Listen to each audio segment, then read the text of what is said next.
at WLFE-DB.com for upcoming shows and so much more.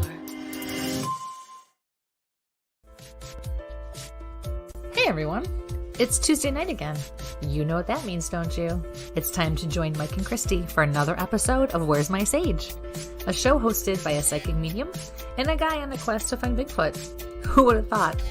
Together, they will take you on all sorts of adventures, and not with lots of different people. Kristie even gives readings. It's time to sit back, get up and get ready.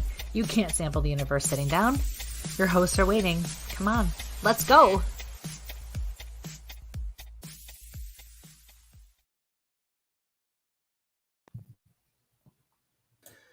Good evening, ladies and gentlemen, and welcome to Where's My Sage, A Taste of the Universe. I'm Mike with my wonderful co-host, Kristie London. How are you this evening, Kristie? I'm great. How are you? Are you calmer than you were a little while ago? I'm still throwing things around. Okay. It's one of those days. I don't have a babysitter for my fur babies, so trying to get my shop reevaluated and moved around so we can do the show, and now winter's in session so I can start making some knives again. Wait a second, did you just call your wife the babysitter? Somebody's got to watch Tweedledee and Tweedledum over there. That's like saying a parent's going to babysit their own kid. Yeah, so somebody's got to watch them while we're doing the show. Getting in trouble. If not, I'm going to have a German Shepherd on this side of the screen and a Doberman over here, which may happen sometime tonight. So, folks, I would much rather look at the German Shepherd and the Doberman. Just saying. Most of the time, yes, I would definitely like to look at my dogs more than me. So, I'm ugly, I'm old. So we got folks coming in tonight. We've got a crazy evening going tonight. So, we've got some new faces here. Hi. Lovey. Lovey. Yes, you said that right. Nice to know. You're like, am I reading this right? She's playing Paranoid. Well, you know what? Tonight, maybe I should put you in charge of the hellos and goodbyes. Absolutely. Here we go. Hey, Brenda. All right, because go I ahead. I am going to actually play. It's your MC job tonight. this evening, so let's rock and roll. It is. I'm telling you. Start in this corner tonight. So tonight we're going to try to treat my partner and my friend here like he's actually kind of a little important. Oh God!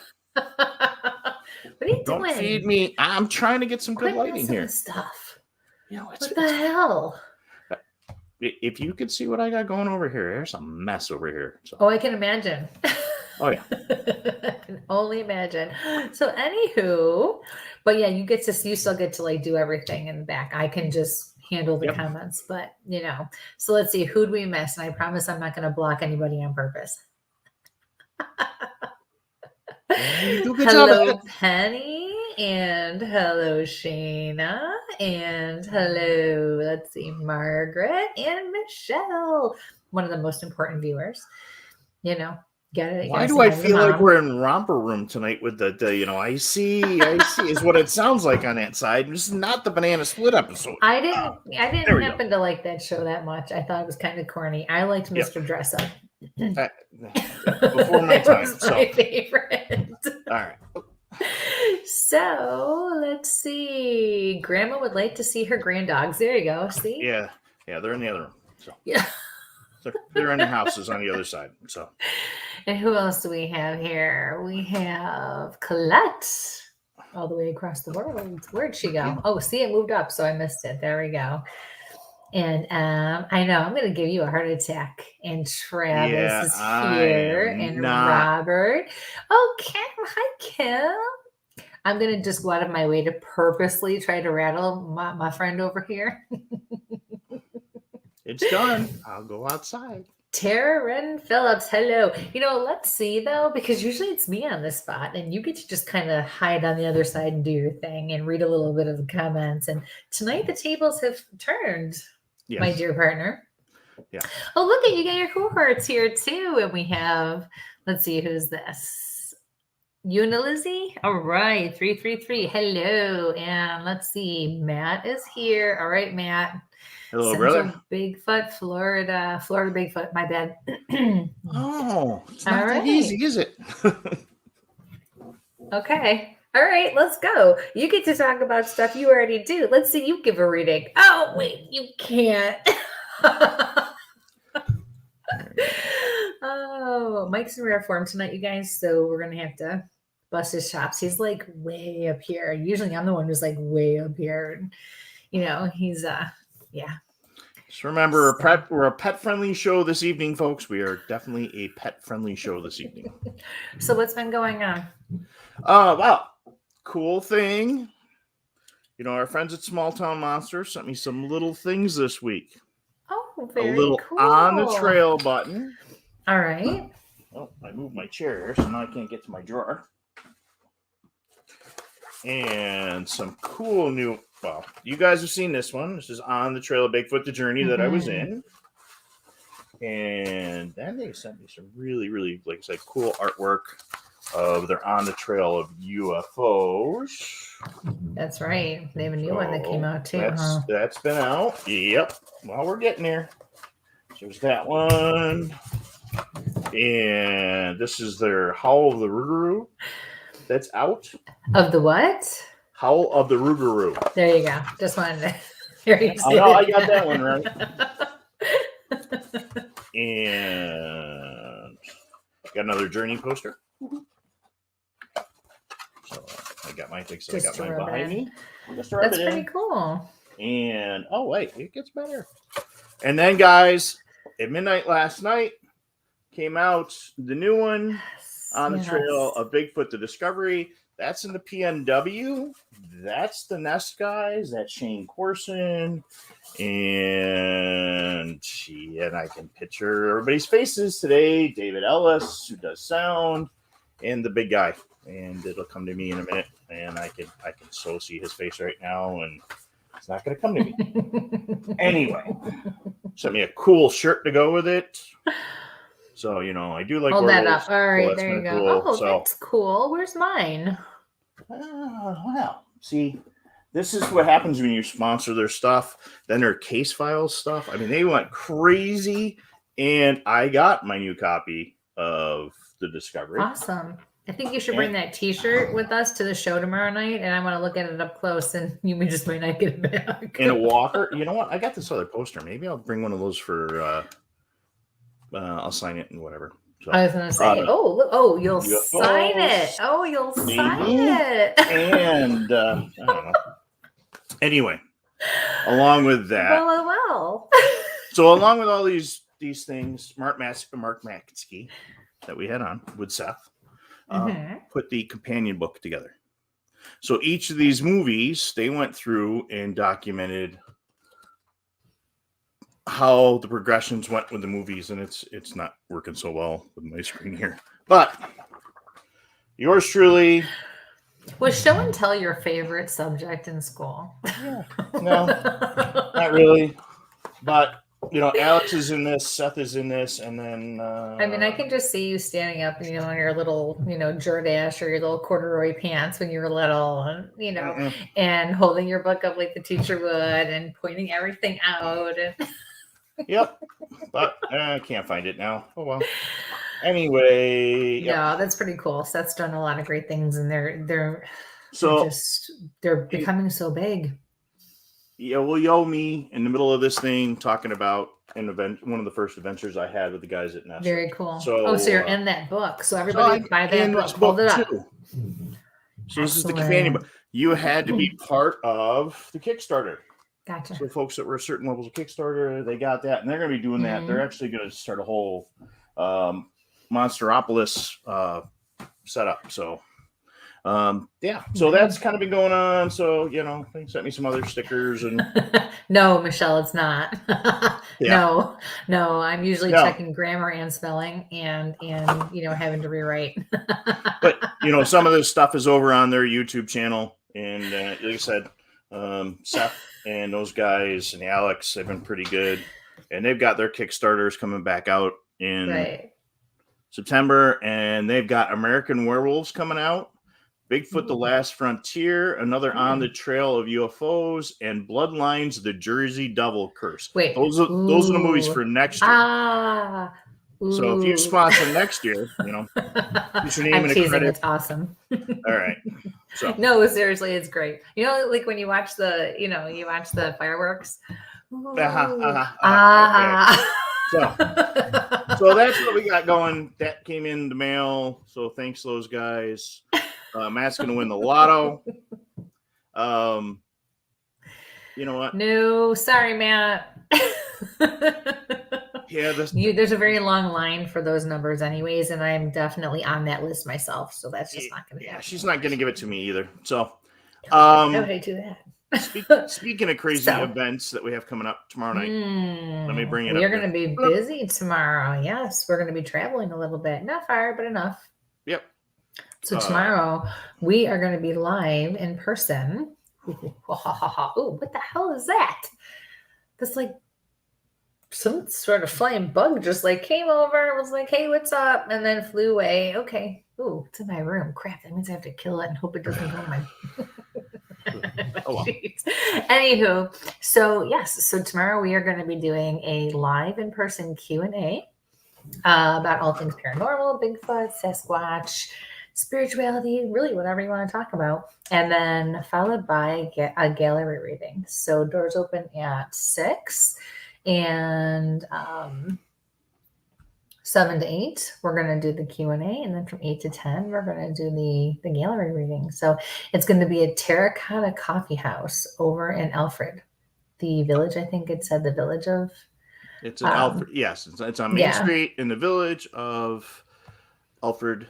Yeah. And so it's right between Alfred University and Alfred State College. It's a fundraiser for the Pioneer Paranormal Society, which are students of Alfred State College. So, and if you're a student, it's only $32 to get in, and $40 for non-students or for the community. So, yeah, it's a really great cause. Come on out. You can talk to the members of the team there as well, and it's going to be fun. So, let's hope the weather doesn't go to shit. I have a 2-hour or something drive ahead of me, so it's all good.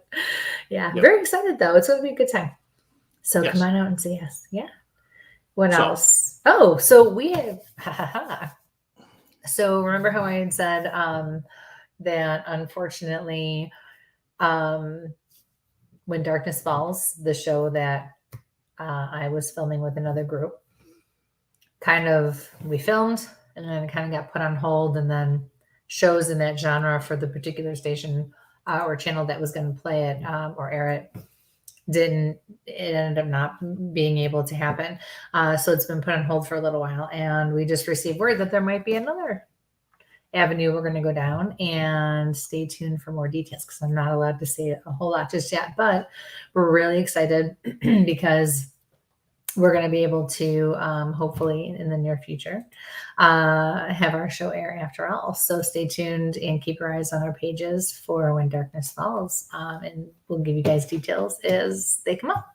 So really excited about that. Hopefully sooner rather than later too. So yeah.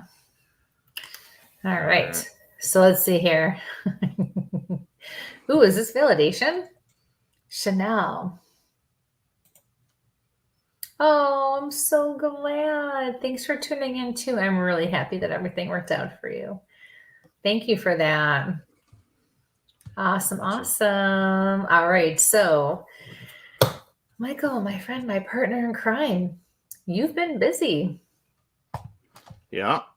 So as much goofing around as we do, everybody, and for as much as, we like to have fun and get out there, Mike's actually a pretty smart guy. And not too long ago. Who's smart? Not me. Oh, so was this born of like an after hours kind of a party event? No. Just Mike? We did some work. We came up with some stuff, and working with some equipment, we rocked some stuff out. So there you go. I mean, because one night I was sitting at home and I kept hearing like this ding, ding, ding, ding, ding, ding, ding, and come to find out, my buddy over here had a pretty awesome, incredibly advanced idea, and it has now developed into something that's kind of rocked the Bigfoot and investigation, the whole idea of investigating in general. Correct? It's not bad, yeah. So it's so just not bad that he's been on like 4 podcasts in 2 weeks just to talk about this theory that he's come up with. Yeah. So, and we forgot to bring it here first. So right, go figure. I mean, he was busy, Mr. Big Shot over there. Just, he booked up. I couldn't get him. What can I tell you? So, Michael, what's going on? Because you kind of rock the world on your side of the fence over there. So let me move my chair here a little bit here. And so for folks, first of all, I didn't do my usual please like, share, subscribe. Check out our podcast, our audio podcast. You can find that on Apple, Spotify, Spreaker, all your favorite podcast locations. Please like, please share. If you're out on Facebook tonight, please like, share, or follow our Instagram and our YouTube. So there's that. Perfect. So, we've had some really great guests, and I come from a criminal justice background. I come from an archaeology background, and you guys know I can't talk. I'm fine. This is your big moment. Let's go. Don't screw it up. It's far from being a big moment. But as we go out in the field, there's certain equipment we're going to take with us, and I have a tendency of taking a couple different lights. If you guys get a chance, go over to Central Florida Bigfoot's YouTube page. Matt's got some great video of working together. And it's probably one of the first places you're going to see me actually demonstrate it's one of the pieces of equipment I use a lot. Be it if we're out on an investigation for paranormal or Bigfoot, I tend to take with me a UV light with me. And it's ultraviolet light. Pardon? Yeah, like 10. You usually have like 10 of them with you. There's usually one. So I tend to carry a UV light with me. It's something I use. You're going to see something. A UV light is very similar to the old-fashioned black lights. It is a little different on wavelengths. But this particular one pretty much goes with me everywhere. When we started to do our live shows, of course, Matt's going to get a lot of prompts, and I did not bring anything to drink with me tonight. It's in the wrong drawer, but I watched Matt use this wonderful thing called a gimbal. So, I gotcha. Yeah. So that's our drinking game for everybody in the audience. Yep. Whenever we say gimbal, you got to take a swig of something. Yeah. So I went out and got myself one of these wonderful little gimbals, and this one's for my cell phone so we can film. But when we film paranormal show, we film Bigfoot stuff, we're out in the dark. Right. So, and we first started with one of my my Chromebook to film when we were doing the show with a web camera. And we really tried to figure out, that's got to be closed up later, how to film under different lighting conditions. And that's the one I'm looking for next.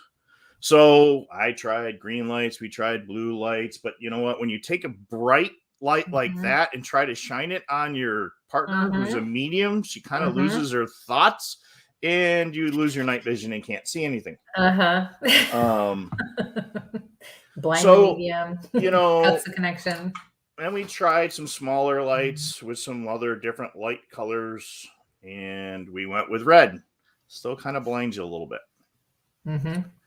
So finally, in my infinite wisdom, I said, look, I have an infrared spotlight. So actually, the first show we filmed, we used my night vision, which has an IR spotlight on it. Right. We put this on a tripod, very cumbersome to walk around. That's when we filmed the USS Salem. Yep. And then I went to handheld flashlights. So you guys can see that. Well, technically, there's no light here. Can you see any light here? No. But when I turn it up this way and put it on the camera towards the camera, you can see the light. So this is IR. Right. So I experimented with the IR. And then I came back to my little buddy UV light. And I realized something, that I was seeing some different combinations with UV light. And I had seen some scientific journals about, cool, flying squirrels and coming up pink. Matt, you have no idea. None. Well, maybe you do a little bit, but oh boy, trying to work with him and trying to explain that you just got to go with the flow with my connection, it's a lot different. So it works much better with your side of things. But yeah. So we, so I noticed the UV light was making some things. I also saw some articles on the Tasmanian devils and the platypus from Australia and a couple other marsupials that they pop a teal green color under UV light. But this is just under UV light, so direct UV light. So I said, well, let's see. And again, that UV light, that black light, you remember when you walked in the room from college and you had the dandruff and it pops out, underneath the black light there. Sure. We always found that kid. Anyway, so moving along. Okay, here. Not how it mattered tonight. Anyway, I realized that the UV light could really help when we look at different samples of hair and everything. Good evening, Greg. And Jean, how are you? So we had Doug Hychek on the show. And Doug is the mastermind behind Legend Meets Science, a whole bunch of outdoor shows, and Monster Quest. Monster Quest is one of those things that helped get me started on this journey a long time ago. So I'd reached out to Doug after he was on our show and said, hey, Doug, have you ever tried using UV light with, the camera phones or anything like that? And things kind of, he's got the new project coming. It kind of got lost. And then my partner and him started talking to him about some other projects. And I heard him on another show mention that, caribou can see in UV and certain other animals. And I said, hey, did you ever get a chance to try that? And he said, no. And a couple hours later, he came back to us and said, hey, I have a sample of what I think might be Bigfoot hair. And I did what you asked. I turned around and got the UV light out. And we ran it underneath the UV light, and he used a small jeweler's lens. And then with the UV and his iPhone camera, the video on his phone, and was able to get a reaction of some sort. It basically, the hair, and I'll explain a little bit more in a few minutes. I've got a little document over here with some background, kind of like Dr. Fehrenbach's stuff, on looking at possible Sasquatch hair. And what he had noticed is that hair has medulla, and to really look at hair is really, you got to go on for a while, and you got to go through and take a look at how the structure of hair is put through. But there's basically a medulla. It's the center section of the hair. And the particular hair sample he has has a broken medulla. And where he hits it with the UV light, it looks like when you look at a fiber optic, how that light cuts through a fiber optic cable. So Doug got this reaction. He reached out to a buddy of his. He tried 28 species of animal that he had access to hair to at that time. None of that hair reacted. From there, he tried some of his own hair. It didn't. I tried some hair from around here.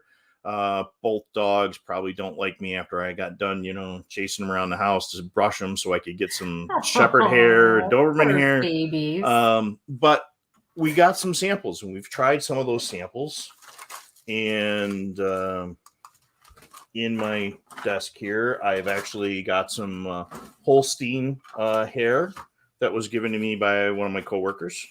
And we tried that. So we got some cow hair that we've tried. And so we've run it with the UV light underneath your cell phone, and it's gone through. Also, we were out with Joe from Western New York Bigfoot investigation group, and we found some porcupine hair. So we bagged it, tagged it, and we've tried that. That's in this bag. I have porcupine quills and the date and the whole bit. I have a question about that.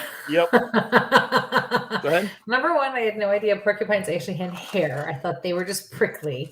And two, how the hell did you get any porcupine hair without getting stuck or pricked? Okay, so we're out doing the research. Inquiring minds want to know. And that night we took 2 dogs with us, and they were kind of tracking in on something. I pulled out the handy dandy UV, and actually that night I had my blue light with me. Went over the ground, and I noticed what was kind of a funky, grainy, grassy looking thing. And sure enough, when I got in closer to take a look and we were able to take a sample, it was a hide of a porcupine, and it was actually in a couple different sections. So, yes, Greg, I am, and I'm going to be there in one quick second on the hair. And so I was able to gather it. And we went through the process of gathering the hair that evening. While we were on our way down there, we actually came up with a couple other ways of gathering hair, and I'm going to get into some of that a little bit later. Somewhere, yeah. There's Joe. So in our super expensive hair collection method, and we'll be showing that a little bit. I love that. That's, plastic. It's just so clever. You just don't realize how the simplest things that you have probably at the ready at home, right? Or cheap enough to go get. I think that's hysterical. It's awesome. Yes. Absolutely awesome. So we collected the hair. We tried the hair. We run it underneath some samples, and I have a small video microscope that basically I can hook this into the computer, and if it comes back up, it's coming online now. But this allows me to give stills, and if I put my finger underneath, you can look at different things. And I can't help it. Here you go. So this allows us to really take a look and get some information. Or we can just use good old-fashioned tweezers with a magnifying glass. Right. So Doug we tried a couple of different things, and I said, all right, we need to expand this, and we need to get some help. So Greg, to come back to your question, yes. So from that, working with my unnamed scientist partner, who's part of our research group, and working with Doug, we came up with the Sasquatch pink hair experiment. And share screen. And again, folks, please like, share, subscribe. I can't forget about that. So come over to the other screen here. And so this is a guide using UV light to identify possible Sasquatch hair. And of course, we have our old table of contents, and this is available. If you would like to be part, go ahead. I just want to kind of back up for a second, because in case anybody's listening or watching and they're not too familiar, especially with you individually, with your background, with how you got started, give us a really quick recap why you got started in Bigfoot and why you continue to look for and search for Bigfoot. Really quick, and then we can get into it later. But just so people have an idea of how you got to this point. I can do that. Let me just get a different layout here so folks can see this a little bit better. There we go. So I got into Bigfooting as a crazy offshoot.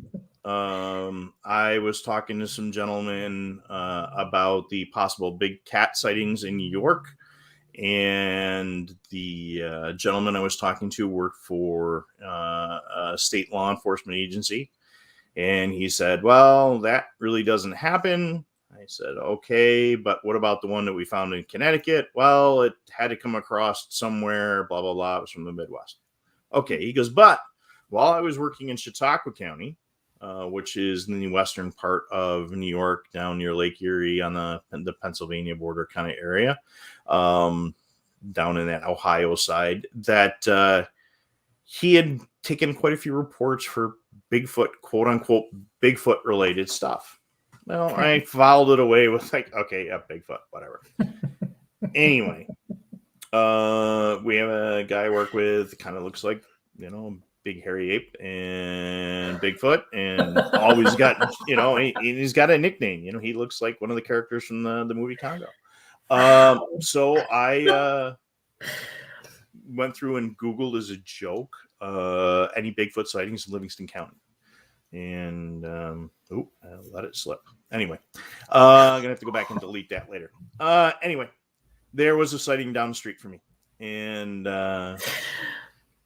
it was in the local newspaper, and I sent that message out to quite a few folks and said, hey, this guy's got relatives, blah, blah, blah, is a joke.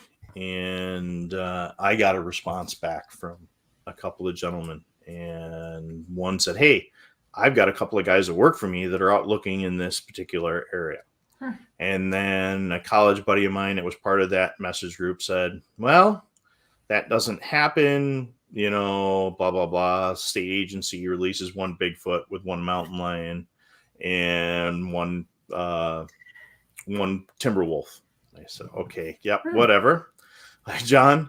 And then I'm like, okay, this is just too weird. There's too many of these guys. I end up going out with some surgery for work.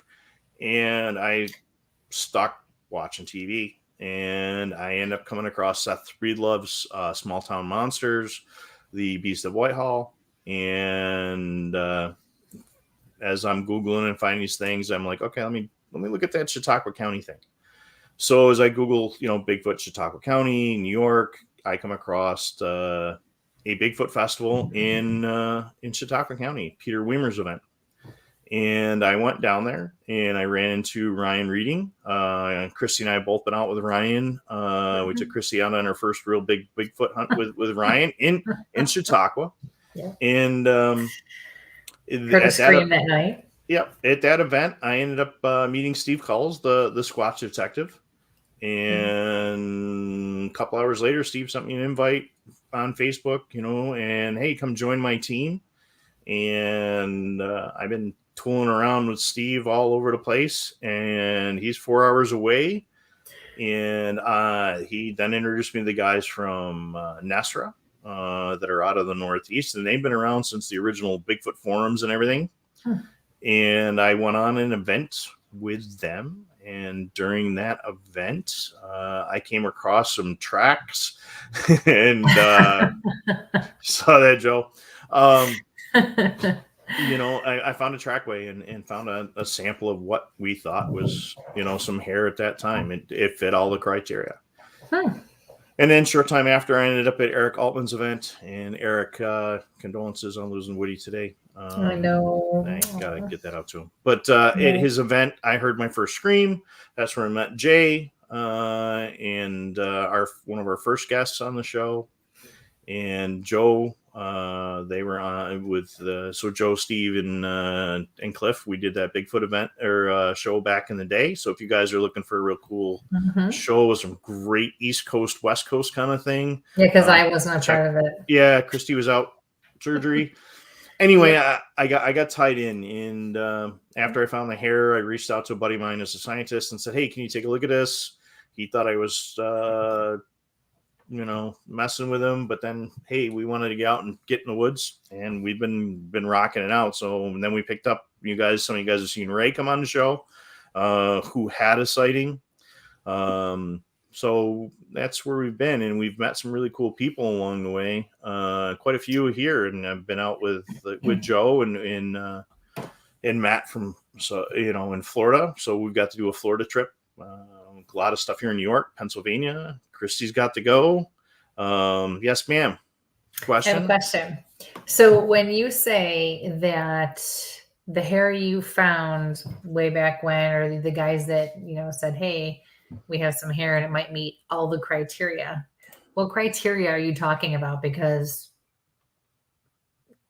how do we know what's a Bigfoot hair and what's not a Bigfoot hair if we don't, you know what I mean? Like, so what kind of criteria are you using? So or were you back then? So we're all kind of using the. Let me come over to the other screen here. So what you're talking about is something universal, correct? Like yeah. So there was a doctor, Dr. Fehrenbach, who got some samples, kind of gave the little rundown on what you're looking for, and right here. So it doesn't work in this so well. Anyway, so this is Doug put some of this stuff together, but it should be wispy and flexible. Close another screen here. So 1 second, come back over. The hair should be 3 to 9 inches long. It's not going to be short, little stubby hair. Go to the next screen, please. Why do you think it's got a haircut though? So let me get to it. It's slightly wavy in appearance when placed on a flat surface. Can be of any color.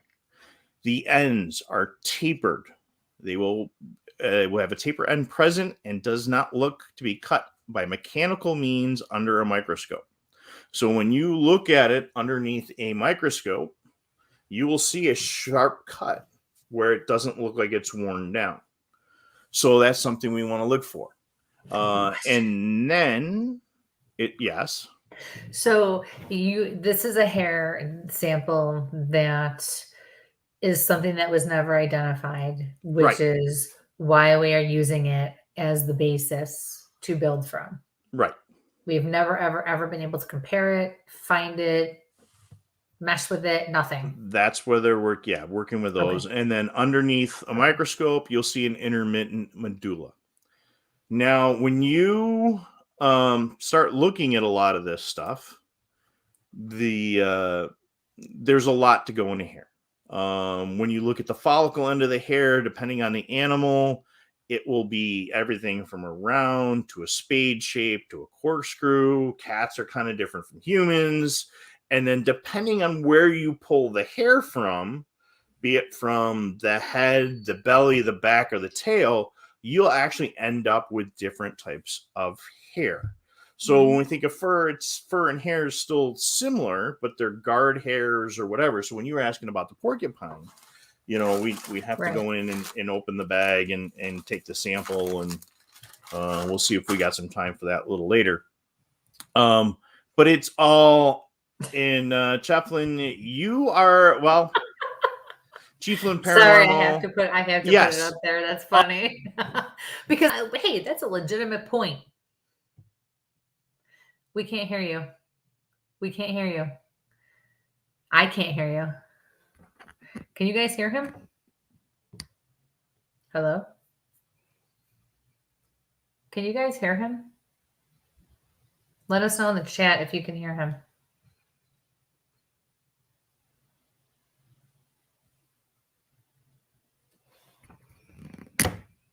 Okay.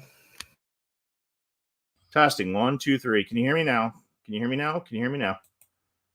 Can't hear you. You're muted. You're muted. You're muted. Hey, I gotcha. Okay, you guys can hear me now. All right. So you guys hear him now? Okay, good. We're back. Yeah, that was weird. Yeah. I think I might have tapped something. I got way too many things plugged in over here today.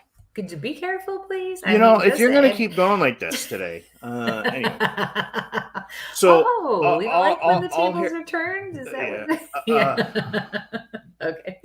So, on your own. But anyway, I was going to say, that was a legitimate point, because depending on where you take it, right, from different parts of the body, just like humans, the hair is different. So that's actually funny, but it's a good point. But yes. that is in there, and you didn't let me get in and explain the whole little shingy-dingy there, buddy. Wow. Do you see how anal retentive he is about this kind of stuff when he's actually focused? I'm just muting. That's it. You're done. Yeah. Okay. I can unmute you too.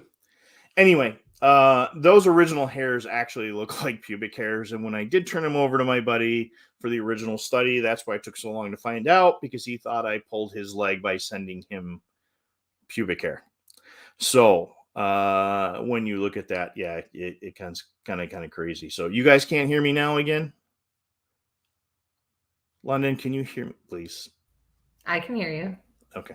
So I don't know about everyone else, and I don't know, but I can hear you, yes. Okay. Can the rest of you guys hear me now? Somebody let me know if you can hear me. Yep. Okay. Yes. All right. So each of these things kind of comes into play when we look at the study. And there is a small section of the study that actually goes into what you're going to need. So we'll go back over to the screen here.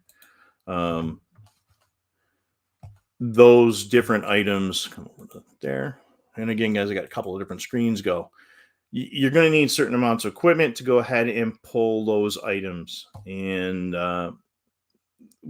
this document actually goes through and explains everything you're going to need, from a digital camera to your cell phone to the microscope or a magnifying glass, your UV light source, and I'm going to get into those in a few minutes here, an IR flashlight, a ruler, a tape measure, GPS, gloves, sterile forceps, also known as tweezers, depending on how you're going to look at things.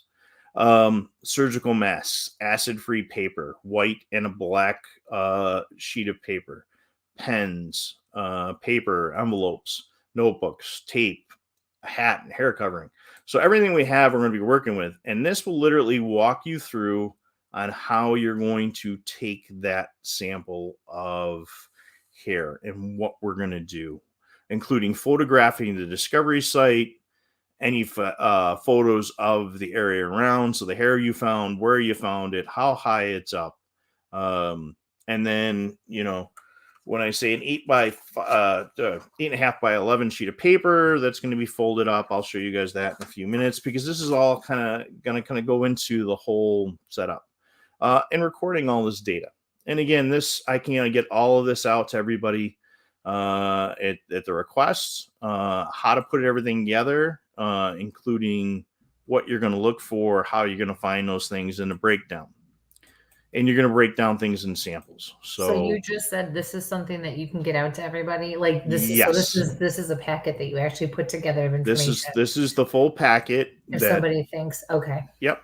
And to get a hold of me, and there's the whole procedure on how you're going to do everything. And you're going to turn around if you want to go ahead and get a hold of me. It's Bigfoot Hair 2021 at gmail.com. So again, Bigfoot Hair 2021 at gmail.com. And I don't want to throw it in there right now. I'll leave it up on there. That way I don't get any robots, throwing anything into that data. And that email goes out. You're sending me an email, and I will send you a copy of the packet.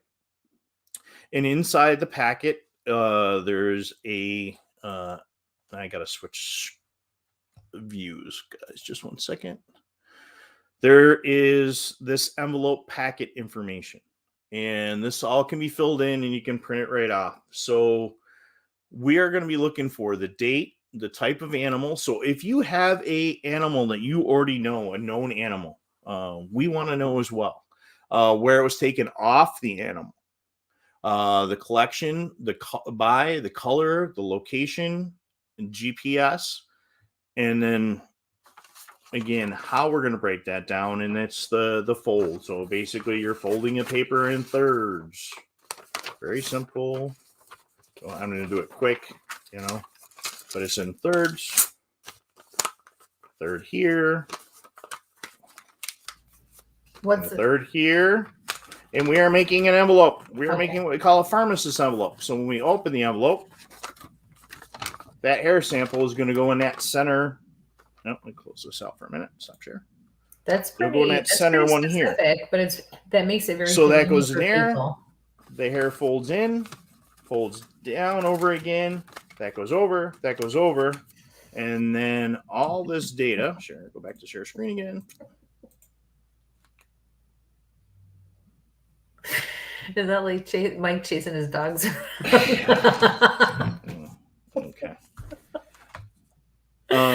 But all the data in this upper section here needs to go on that envelope. Okay. That is then going to be secured in a good old-fashioned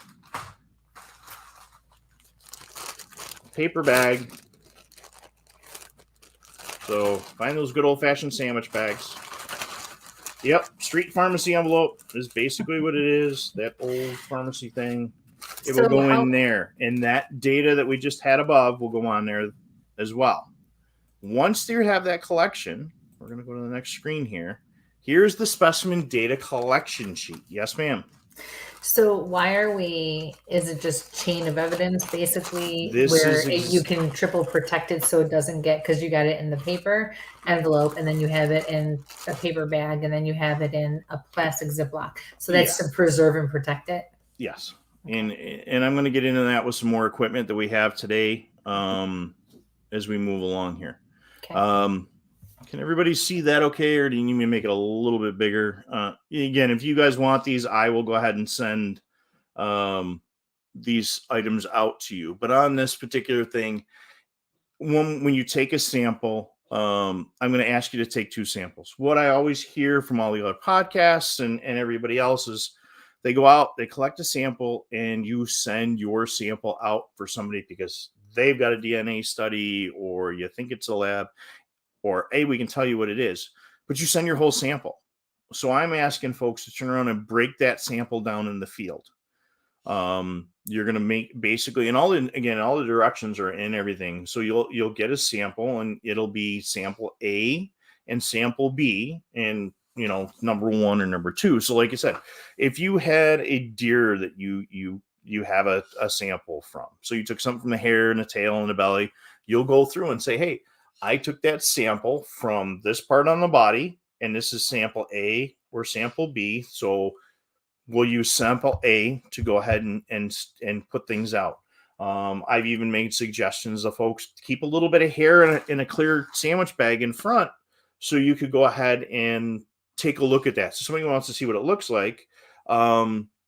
In June, yes, they are going to be wearing gloves. That's part of the procedure. And again, I'm going to go through a lot of that in a second. I'm just kind of rushing through this quick so you guys can take a look. And again, if you know this, and this is all fillable. It's a fillable doc. You can go ahead and type everything in so you can email everything. If it's a known species, an unknown species, how the sample was stored. So some folks like to...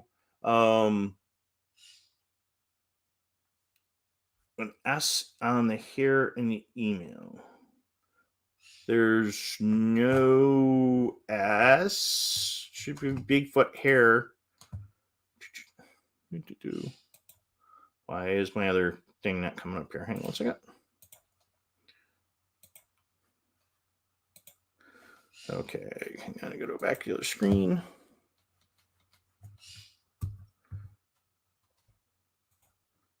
Sorry, guys, I hit the wrong button like usual.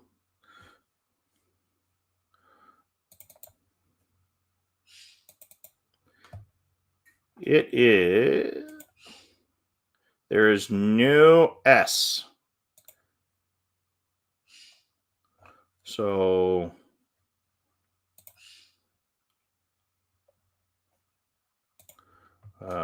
it is Bigfoot Hairs 2021 at gmail.com. And again, I'll bring it back up again. Back up. Did I lose you guys again? I did lose you guys again. Huh? So again, audio I left for a minute, lost a minute. Huh? So yeah, we're going to go back. Bigfoot Hair 2021 at gmail.com. No S. Again, I want to know the weather conditions you took it in, photos. So then we break it down and we go to research. You're actually going to use natural light with your camera. You're going to use an IR light if you have the ability to have an IR light. You're going to use one of the 9 million UV lights. Yeah. Thanks, Greg. Yeah, I don't want a bot to grab it. And the procedures and everything, I want GPS coordinates, the type of cell phone, the model of the cell phone, each of the UV camera or lights. So I got some new ones. Yeah, I think these were 2 for $14. These are little dinky ones. Perfect to put in the pocket when you're hiking. But it'll actually show you, I want the brand and the wavelength that you're using. That way we can take a look at the wavelengths. That's going to be very important because there are multiple different wavelengths depending on the UV light you're using. So this is a lighter wavelength and then a different one on this one. So this is a multi light level. And light will do lots of different things depending on what you're working with it. Here's a question for you. Sure. Do you have a strand of hair to compare it? So we have some hair samples. We don't know what they are. We are using this particular study to break down the samples so we can send them out for DNA study. So the whole purpose of this is to come up with a sample base. So we don't have 47,000 different hair samples. Right. Or if we have 47,000, we can turn around and shred that down to maybe 100 or, even less. But you don't have any repeats either. It's yes. And we can change them. And again, like I said, the light spectrum will change depending on, you can use different light spec sources as well, because there's 360 different wavelengths of light, at least, or more, depending on what you're doing. Like this one's not moving as fast as I thought it was going to right now. Is that a volunteer? Maybe she wants to give you a hair sample. Yeah. So, and again, we're going to try human hair as well, because some folks, think these things are in our lineage. So, do those hair samples, and we have a gentleman that's helping us out with this and say, hey, my hair kind of did something similar, but not quite. Well, we want his hair. We want to take a look at that. And this is something that you can test at home. It's something to get the kids out in the field with. And then once we have, the main basis of the data, we come to this next screen. You can actually drop in the photos to go with it. So these are all fillable. You click right in. It'll take you to your folder, and you can drop the photos in for your UV lights and everything like that. So, yes, Frank, I am barking. Yes, he was barking at me earlier. Quite rude, if you ask me, but whatever.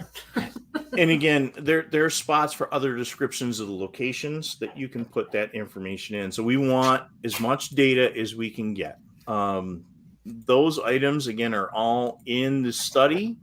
The procedure of taking that. And there's a whole bunch in the background, and the whole background is in there as well.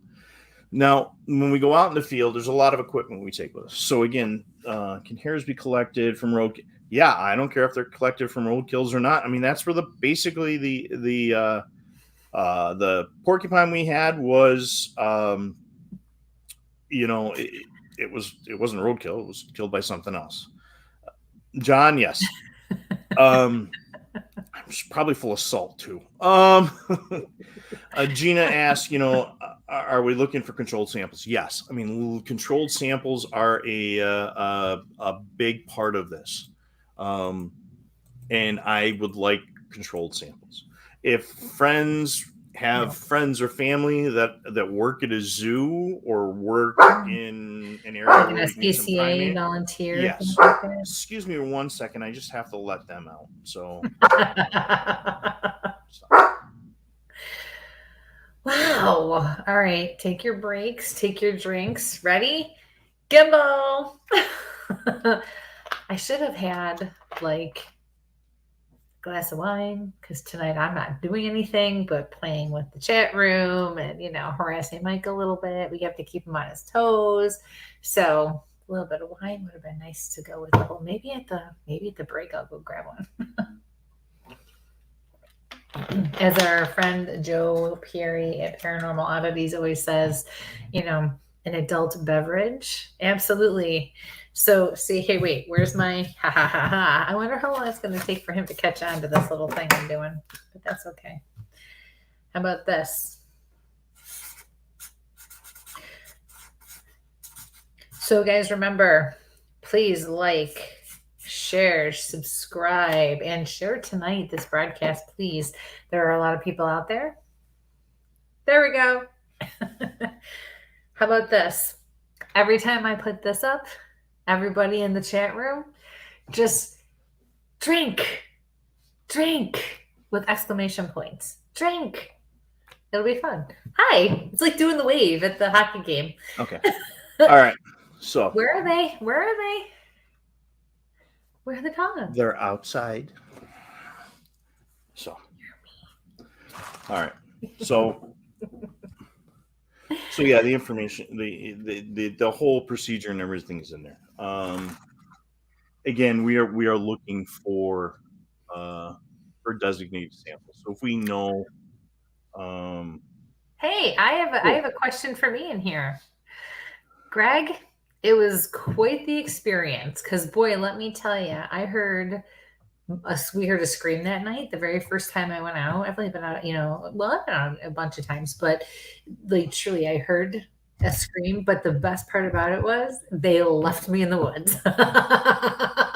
it's gonna happen again, I think. Soon. They left me in the woods.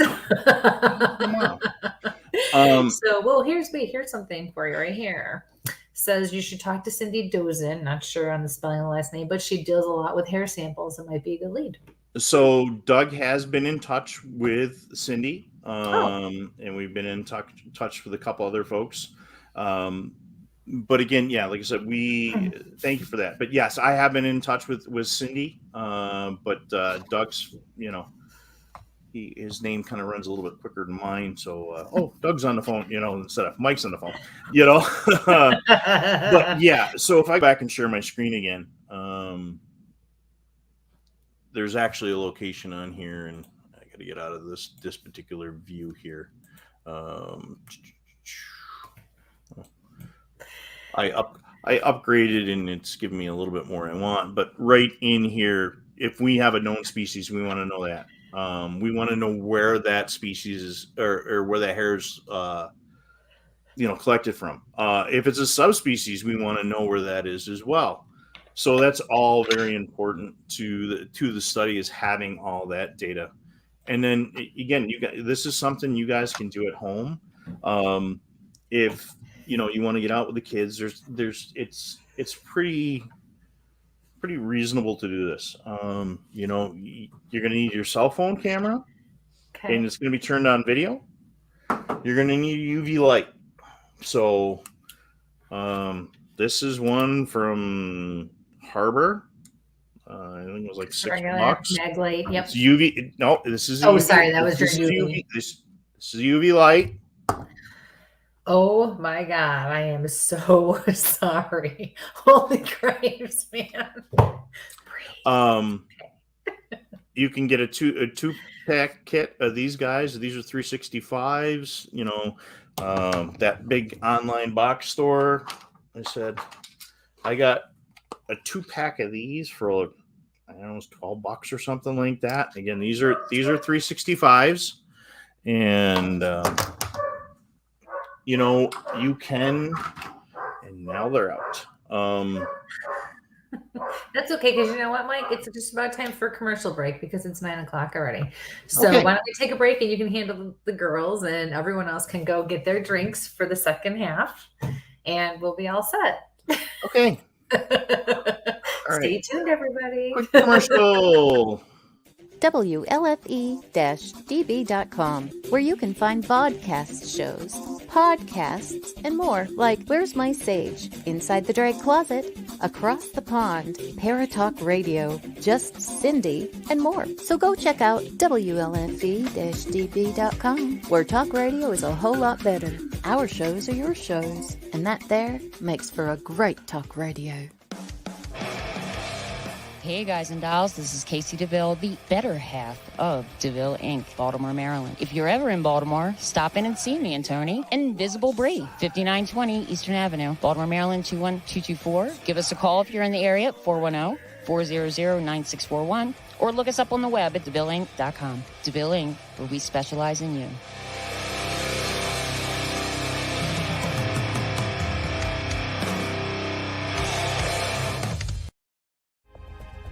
Ted Van Son Jr. is a seasoned investigator and well-versed in the ways of paranormal investigation. He is now ready to share his ideas and unique approach with all of you. Flashlight, recorder, and comfortable shoes. Hit the ground running as you follow this easy step-by-step guide to a fun and thorough paranormal investigation. perfect for first-time and lightly seasoned investigators. Think outside the paranormal box.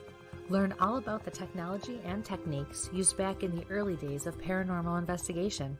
You can find these valuable resources online at Goodreads, Barnes & Noble, Walmart, and Amazon. Get yours today.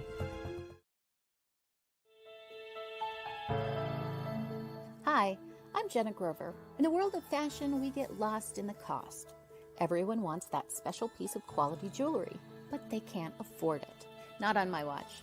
I sell handmade quality jewelry for a fraction of the price, and that includes jewelry made of sea glass, natural stone, crystal beads, glass beads, Bigfoot jewelry, and more.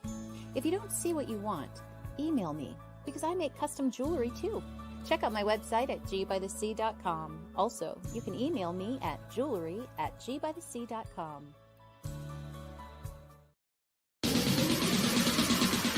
You're listening to WLFE DB Radio. Now, back to our program.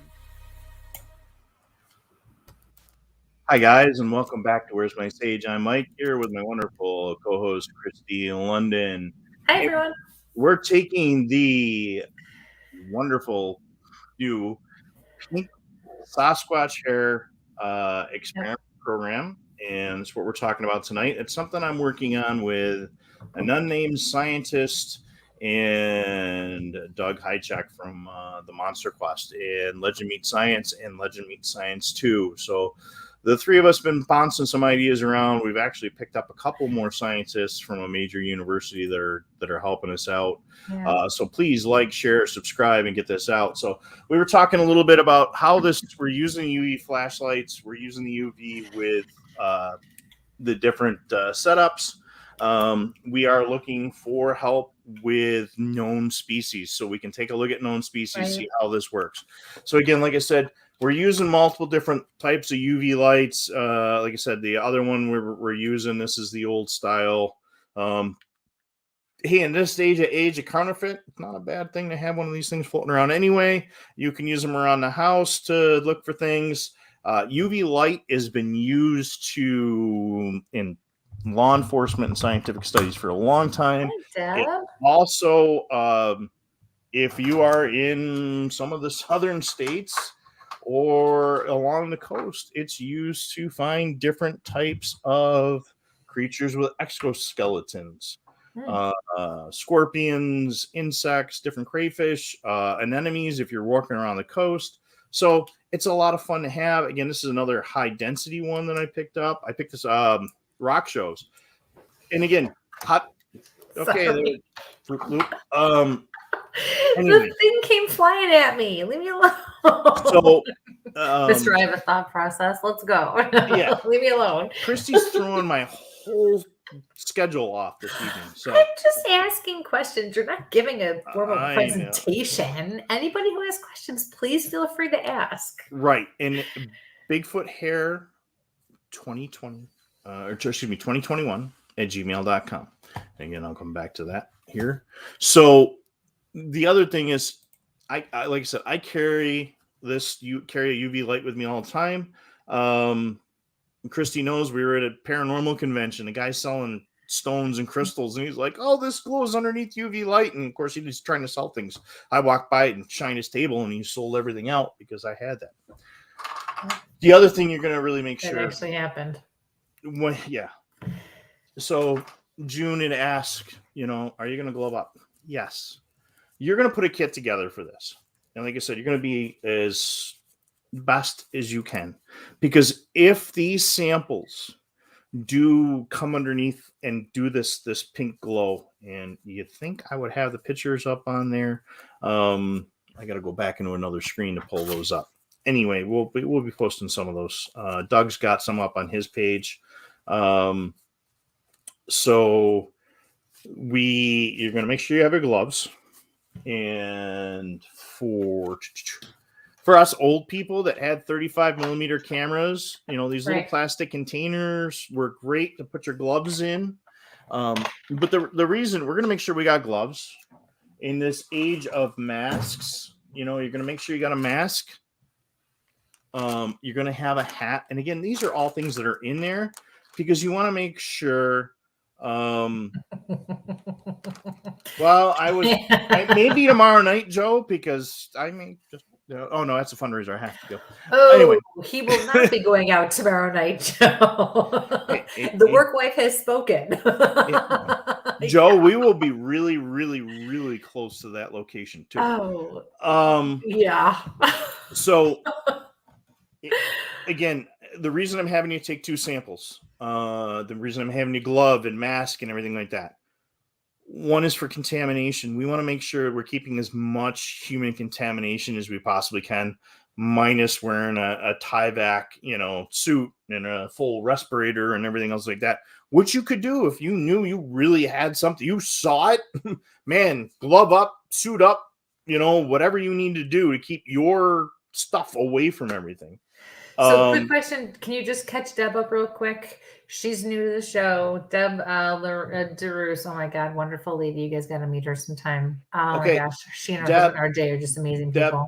Bigfoot and UFOs, the same as UFOs and cows. You see just as many together, if not more cows than UFOs. Go look for the old mutilation things. However, there are a lot of flaps in the same area. So, that whole, but again, the same time in the 1970s in Whitehall, they were having a UFO flap at the same time. Interesting. We don't know what we have here, and we're really panda poop glows under UV light. It may go, of course, it may glow underneath.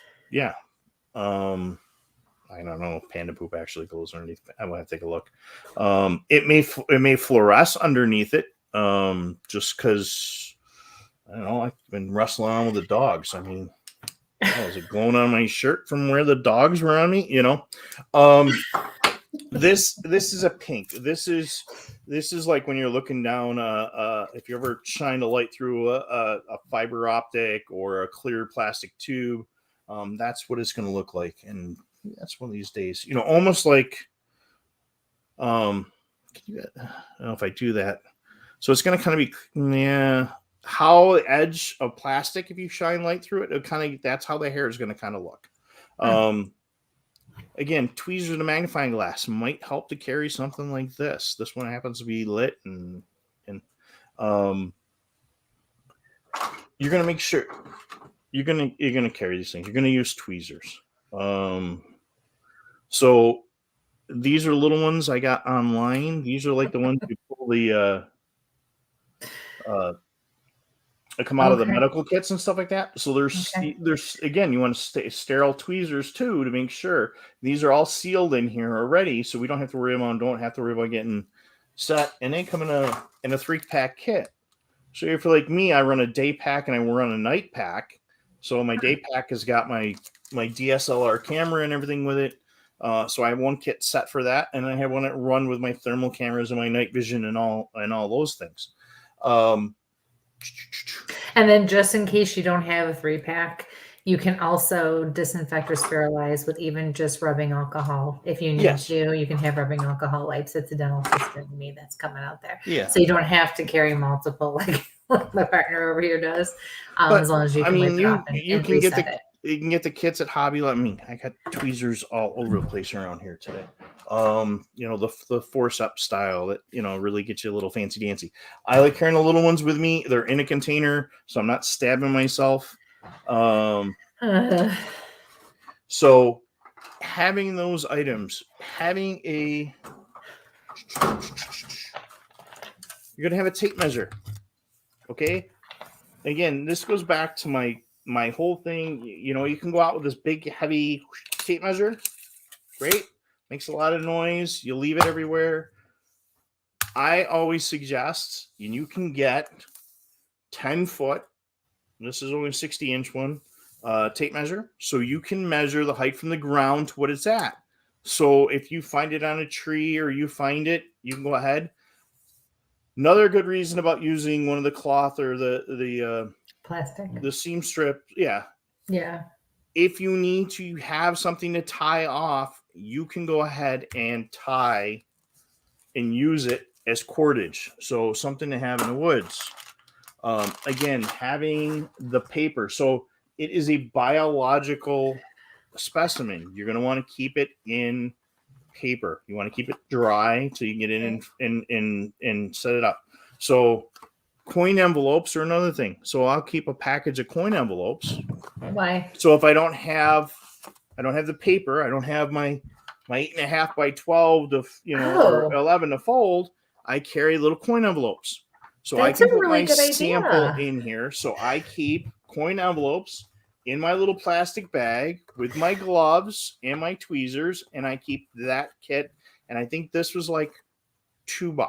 So why wouldn't you just do that instead of having to fold the paper and everything? Is there a reason you would do the paper first? It's easier to do the paper because I can just fold the paper up and I can open the paper.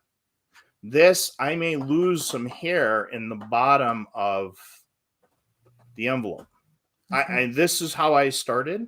This is a great way. Or you can fold this up and keep regular, if you're not going to use a paper bag, you can have another paper envelope. So be it an acid-free, good old-fashioned envelope, you can go that too. So I could do the paper in this and then put it in here.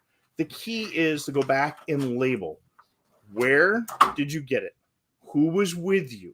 So we have a witness. Where it was taken from. And all that is in the packet. If you email me, I will send you all that information. That's awesome. And when you're doing Bigfoot research, it's very important to document all this stuff and take those photos. So in the event that you find, and folks say, oh, I found a track or something like that, you need to have a way of marking those things. And so we were going to measure, again, the height. If you find it on a barbed wire fence, and remind me, Todd, if you're watching, I will get back to your email. I've just been doing conference stuff all week. If there's multiple, get yourself some flags. These are cute ones that Emily over at Forest Floor did. Yep. These are the tactical Bigfoot research ones that she did up. But you know what? You can get some Mylar tape like this, put them on some popsicle sticks. You make your own tags, but Emily did these, and it was There's nice. actually a question here, Mike, before we get too far in. If it's common research like aliens, okay, alternative physical communication with the dead. There was a hair study, or there was a hair sample sent to the FBI years ago by Peter Byrne. That information is out there. How much is there? Who knows?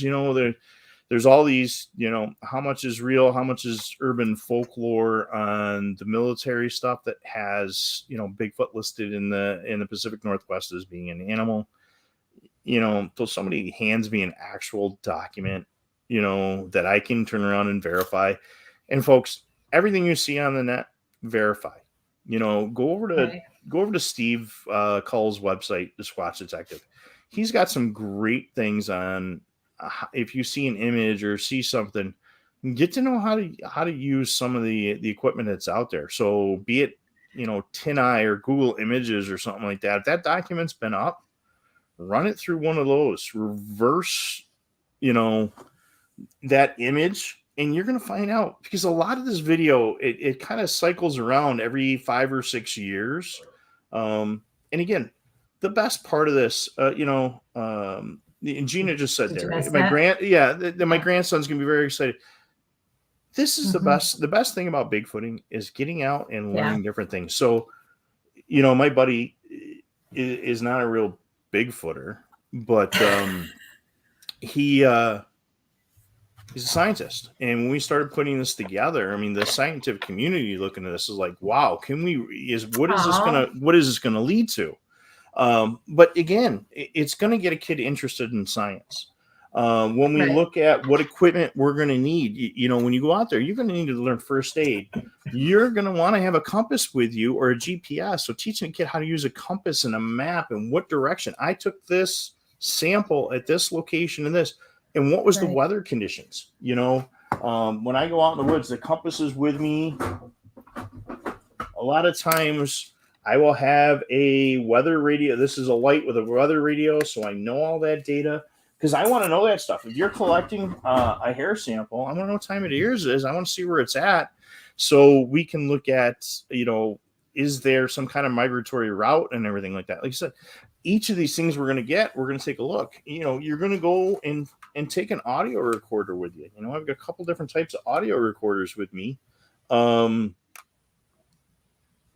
Yeah, and Matt does have a great source of info for video techniques and everything like that. But if look at this, this is a good idea too. Yes, yeah, that's very true. And again, there's something, if you guys can take and go look at that new, and I got to watch it either tonight or tomorrow, the new On the Trail of the Discovery, that's on the big nest. It looks like a big bird's nest where they actually took eDNA samples, which is a crazy, crazy thing. Yeah. Yes, he does. Yeah. Usually when I'm out there doing that, he's got a belt, a bag, bags. There's tack bag, and look, prepared. If you're looking, and that's that's just it. It's getting to know your gear, know where your stuff is at. We had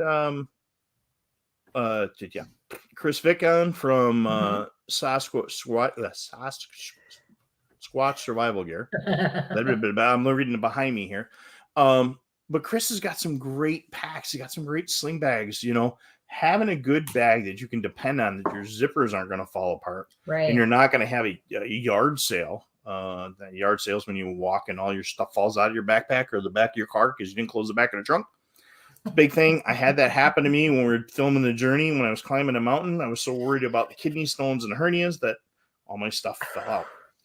I do not have a batarang, but there's probably a tomahawk, and always important. You would think there's about 40 of them by my knees here. Always have a good knife with you. Be a little one, be a big one, be a multiple. Whenever there's yes, he does. So, hey, don't knock the sugar. We need the sugar. I mean, we need to pick me up. I usually need my Mike and Ike's and my Sour Patch Kids and whatever else, and he needs his gummy bears. Gummy bears all the time. Again, marking. You're going to have that marking stuff. Be it you're going to use regular glow sticks, or these are battery operated glow sticks that you can use. These are great for paranormal investigation. These guys, batteries got to be changed out on these guys. But these are, I have green and red ones, so I know what right and left side of the trail, so I don't fall off a cliff. Good question right there. You do have problems certain times of year with hunting because I don't want to go in and ruin somebody's hunt. Right. I'm not a big guy that goes out and screams either. And audio is very important on when you're doing things. And, that's another thing. Like I said, I'm running digital recorders a lot of times because I'm taking my notes in my digital recorder so I can go back and, But the other thing is I did an interview with Ron Moorhead, and Ron did the Sierra Sounds. Sometimes the good old fashioned, and Kristie's probably too young to remember these, but old people like me and some of the others in here, June and Michelle, these are tape. Are pushing it, but I remember the recorder. Listen, I'm a child of the 80s. I openly admit that. So recorders and tapes, and that was my thing. But having an audio recorder with you is a good thing. What's good? Hatchet. Well, I'm kind of partial to my own, but there you go, John. Good answer. Yeah. But I really like my RMJ Tactical, which is, hang on.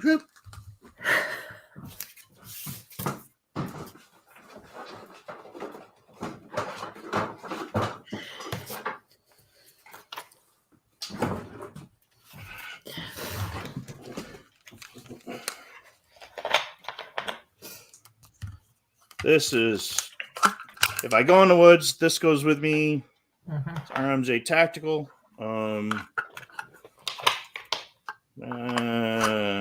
They are not cheap, but this one saved my life once. So it's generally, I carry a SOG with me every so often, but this one's almost always with me.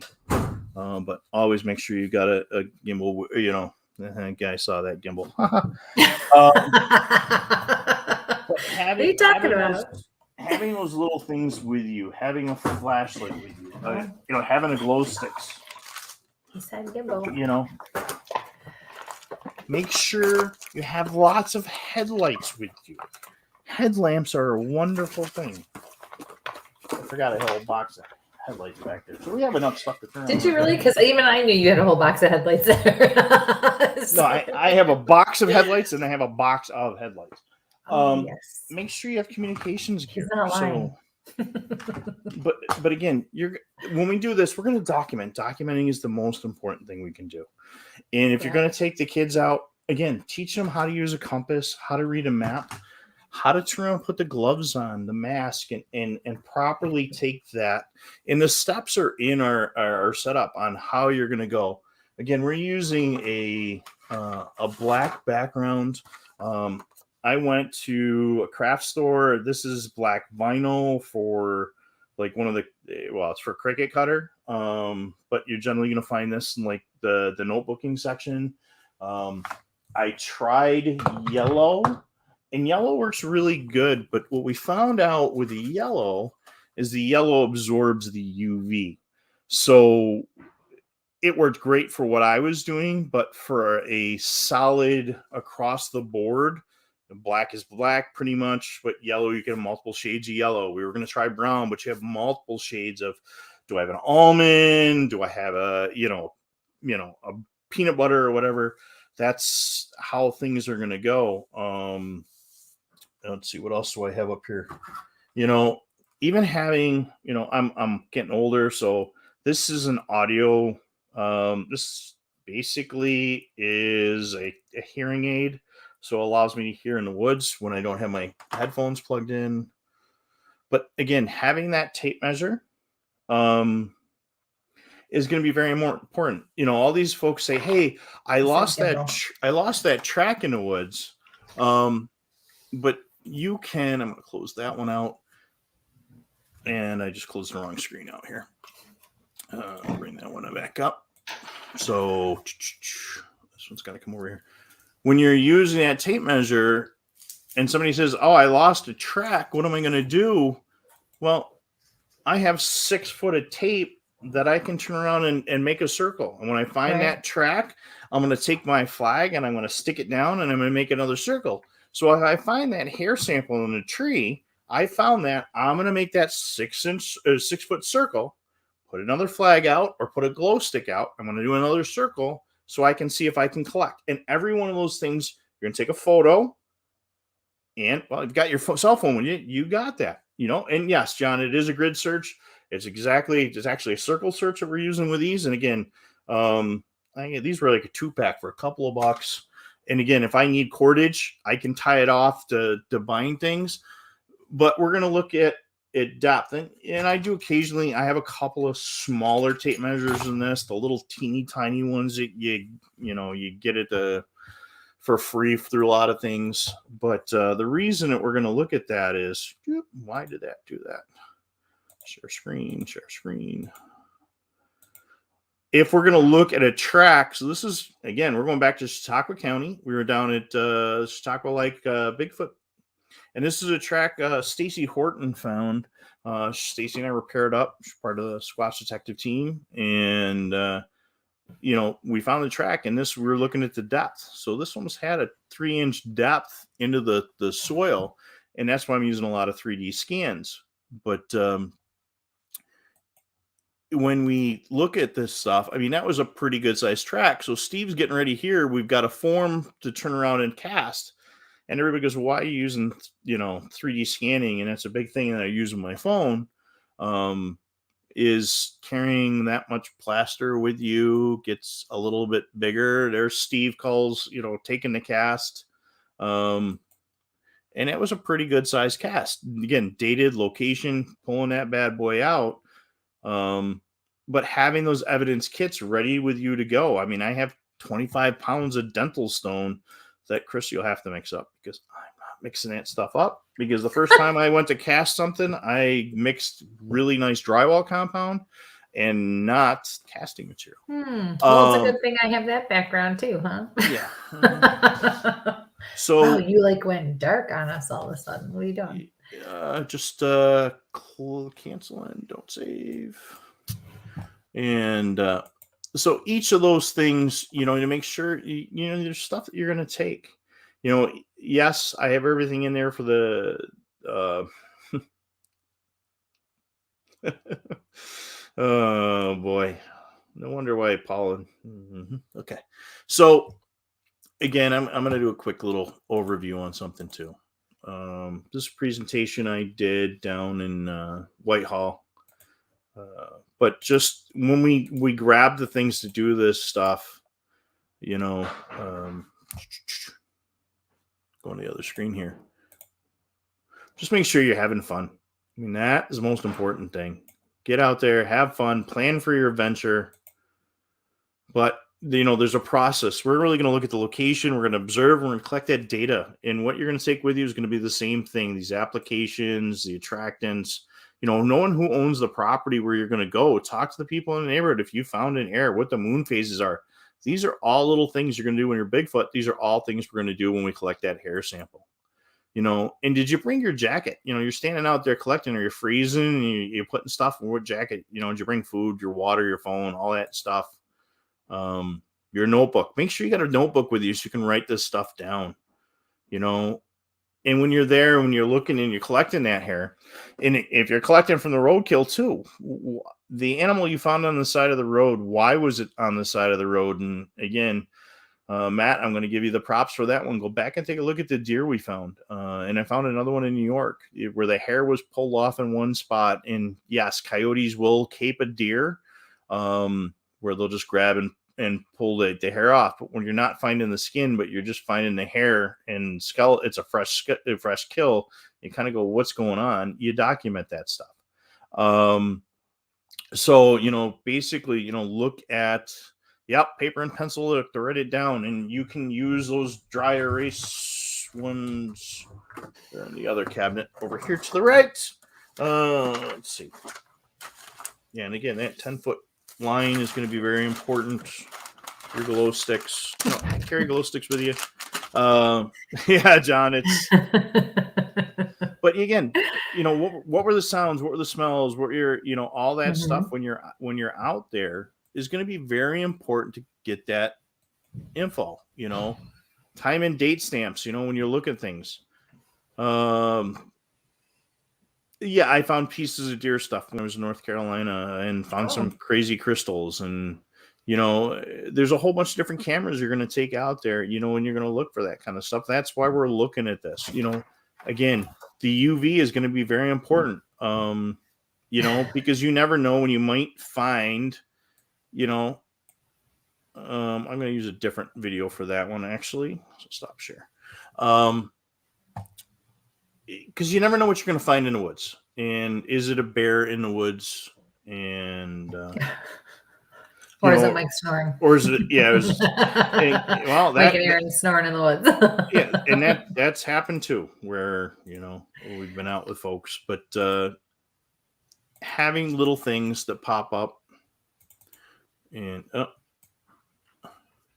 yeah, you guys got the audio, but you don't have me, right? No.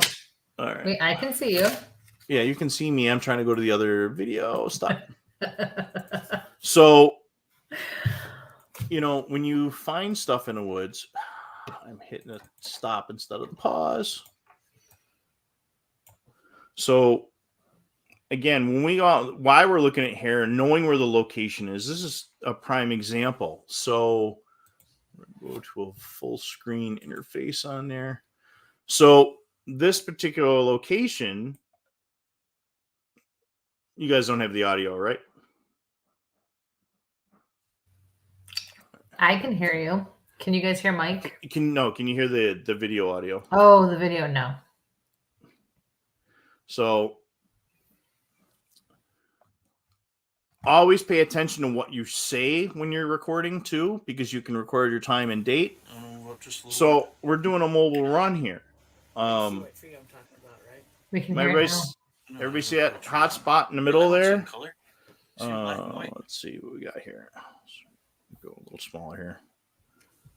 Straight out the window.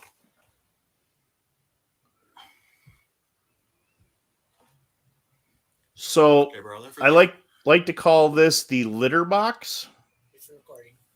So in this particular location, I'm going to speed it up here a little bit. Well, that turns. It's got a tree. It's that tree. It's that hump. In the middle here, it's just a hump. Well, right there, that is a bear. This whole field is one giant litter box. So when he gets out there, you see how hot he is moving. Okay, how do we turn yours to color? Well, he goes to. I can't explain it to you. All right, let me get rid of this. Get rid of the audio here. He gets up in the tree here. We have a tree, so we have a height, and I lose him there. So again, having that circle is very important when you go back and look at things, because when he shows back up again, stop that, pause that, audio back, share screen, and not the dogs. So everybody see my wonderful image there?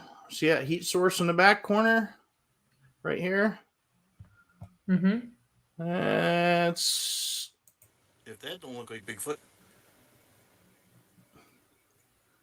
So I stand 5'10". The head on that thing was a good another 3 or 4 inches above me, but there's a branch that's right above here that we're able to turn around and look for. We went back to look for samples the next day. So knowing what's in the environment, and we had about 10 minutes of watching this guy, but I knew we have a bear. But that first drive-by, seeing that stand up against the tree, even with night vision, was kind of an interesting run-through. So having that information is very important to where things are at. And like I said, he was up in a tree. People say bear don't poop in the woods. This entire field was nothing but scat. So we were able to go back that day or the next morning and which was an interesting day to say the least, because I ended up blowing tires out on my Jeep, and anyway, had to get rescued, and yeah. So glad I wasn't on that trip. Yeah. No, thank you. But, ooh, here's a good one, Mike. Oh, wait. Here we go. So folks are using drones. I saw some nice thermal. It was actually a high-end work drone with thermal. There were some coyotes. I mean, I knew because I spend. Wrong drawer, right drawer. I spend quite a bit of time on a thermal camera. But the drones make a lot of noise. But you get some great they still make a lot of noise. But I run a small thermal camera. This is the Seek. Kristie has the other brand, the FLIR, but this one doesn't have to have another battery like hers does. You got to keep charged. This goes right in your phone, or it plugs right into a tablet. Yeah. And I have it on cord, so this gets stuck in my window, and this goes outside the car, and that gives me a mobile, mobile thermal setup. It's not the best, but that sensor is better than the little TK.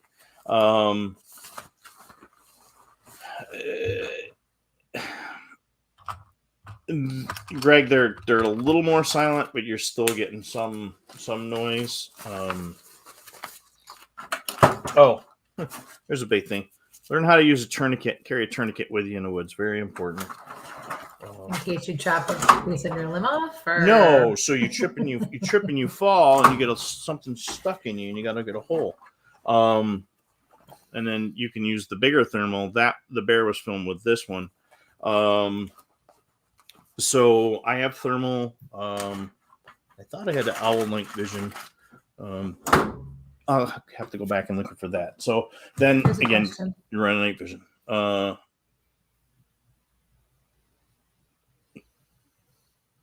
So I run a couple different thermal cameras. I run this, the little one I had out here first, which is the Seek. Again, like I said, this one just plugs into a phone, and so this one plugs into a phone. Kristie has the FLIR version that plugs into the phone. This particular brand runs off my cell phone or my tablet. So I have an app on my I have multiple tablets with the app on, and my phones, and it goes with me, everywhere. And I can record video and audio. A lot of people rent out, got those TKs that are kind of nice, but they don't record audio video. Yeah. And then this guy's a couple years old. This is a big ATN. This is only 1x5 magnification. I'm probably going to go to something a little bit bigger, but you're looking at a couple of $1,000s for one of these guys. Carrie the bear does not want to be on. Yes. That is very important. If you don't practice with the equipment you're going to take in the woods before you go in the woods, it's very important. Yeah. We were out looking for smaller mammals one night. So this has a built-in rangefinder. I had the rangefinder set up for coyotes. Not good to range a bear when you're using the setting for a coyote. So what I thought was out at a couple 100 yards was more like 100 yards. And somebody was with me, needed to get out of the car. He thought he had a couple 100 yards more to run than what he actually did. So that's like when I look at a GPS and I say, "Oh, this looks close." Yeah. And Mike goes and drives that for 2 hours because Kristie doesn't know what she's doing. Yeah. Okay. Yeah, we're not going to get into that anyway. That was so Gina. So the companies have their own apps that allow you to go through and take a look at things. It's each one's a little different. I have an app for the big thermal that I can actually Wi-Fi to the tablet, so we've used that in the field as well.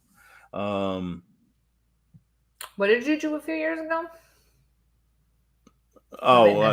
GPS. Oh, it's here and it's going to be a little farther off. Oh. Yeah, we did that on the moose trip. But having the equipment, yes, having the equipment is there. Required camera attachment as well. So, Greg, the Seek does not. So the FLIR uses both. It uses the camera for the phone and the thermal sensor.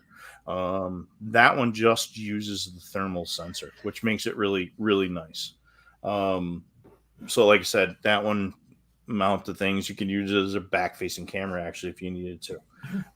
So having the equipment, and again, documenting where you're at is so important to the study. And again, folks that can help us with the study, it's going to be very important that documentation is there. And who knows what we might find when we go through and do that documentation. I mean, if you look what the guys have done, in the Bluff Creek project where they found the Humboldt marten and some other animals that we didn't think are there. The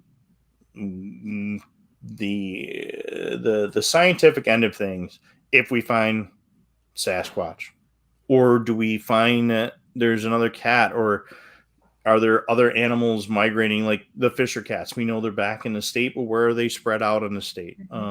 Those are all important things. And getting to know your maps and where those items are always important. There are some great what DNR websites, or DEC, depending on your state, environmental conservation websites, that'll show you different, areas to go out, and know how to use Google Earth and Google Maps. There's lots of sightings that are out there. But listening, looking, and again, knowing how to read a map, knowing where to look in the documentation. So I found a hair here in X, Y, and Z type of tree. Okay. Well, a guy in Ohio found hair in this type of tree. So, we've been talking with some guys across the country on magnolia trees. We found magnolia seed pods down in Chautauqua County in what looked like a nest. Well, talking to some guys in Kentucky, that's Greg, be safe, buddy. And now the borders are open. Greg, we'll get one way or another. You guys come down or we'll go up. Yeah, for sure. The guys in Kentucky were finding what looked like a nesting type area with magnolia seed pods. Come to find out, doing some research in the botany and stuff like that, those magnolia seed pods actually, they have natural bug repellent, not insecticide, but they're natural bug repellents. Okay. So yeah, like a citronella candle would be. So it was kind of funny to find those. Sorry, cramping the back of my leg there. So having that, gotta get a different chair for this location, I guess. So knowing your stuff is very important to get the information out, and having some books on things. Yes, go ahead and do that for 1 second. Let me grab one other set of books here. Damn, you caught me. Yeah, hang on 1 second. I want to grab one other thing here. Wow, he just takes off in the middle of his talk. What's up with that? Cheers, everybody. And again, thank you for tuning in. This has been quite interesting because even I've learned a few things that I didn't know either. Gina, yes, I could count on you tonight for that. Yes, thank you. But yeah, no, seriously, we're so happy you all tuned in and tuned in, and look at them all. Nice. Mixed class personal hair. Dude, that is not a mental image I need, especially with as much time as I spend with this man. Okay. All right. Whew. Okay. Whew. If he has different clothes on, then I'll get worried. Okay, good. We're safe. No, I've drank way too much coffee in the last 2 days. There's now Tactical Squatch by Black Rifle Coffee that I brought some to work, and we kind of. You missed it? Here, do it again. Oh, okay, yeah. Not you, Gina. John mentioned, when I was a teen, we didn't have Bobcat, Cody Fisher's Bald Eagle. Now that you're here, yeah, and they're quite a bit. And that's an important thing. Get something like a Tracker's Hand Guidebook where you can it'll talk to you and tell you what the scat shapes looks like, what a print looks like, so you get to know those kind of things. Get to know your local flora and fauna. I mean, even postcards with different plants in your area. It's very important to kind of know those kind of things that are there. The little maple mandrakes, going this way. But knowing what's available, some of those plants, and here's a really important one to me, are fiddleheads. Fiddlehead. They look like snails. Or seahorses. So fiddleheads. I don't know how many folks eat fiddleheads, but fiddleheads are the baby, the new sprouts on a fern. There's a lot of people that eat those. Especially sounds like it's something you'd find on an episode of Chopped. Yeah, well, like weeds and beans. It's that Mediterranean culture. And mix them up with some really good stuff. But they're very nutritious and stuff like that. But there's really, when you listen to stuff, folks talk, even like I'm on a group for scat identification. Sounds weird, but Mike, it is helpful. On that action. Yeah, but there you're gonna find true, you're gonna find a hair sample in that. If you know what that is, you're gonna And John's right. Fry them in the spring. Fry them up with some butter. They're great. But again, there is a food source. So somebody says, "Hey, is Bigfoot in this area?" Well, you're looking for those baby ferns. You've got a food source. Find Meldrum's quick guide. He talks about prints and everything, and it's gone. Any other book I'm going to say is, I want what you're drinking. I haven't drank anything. I had coffee today. That's it. You're cut off then, man. Yeah, I am really cut off. Steve's what would Sasquatch do? He has some really great things about evidence and evidence collection, and those original things. Always important to have some of those basic, right. But the basic skills. The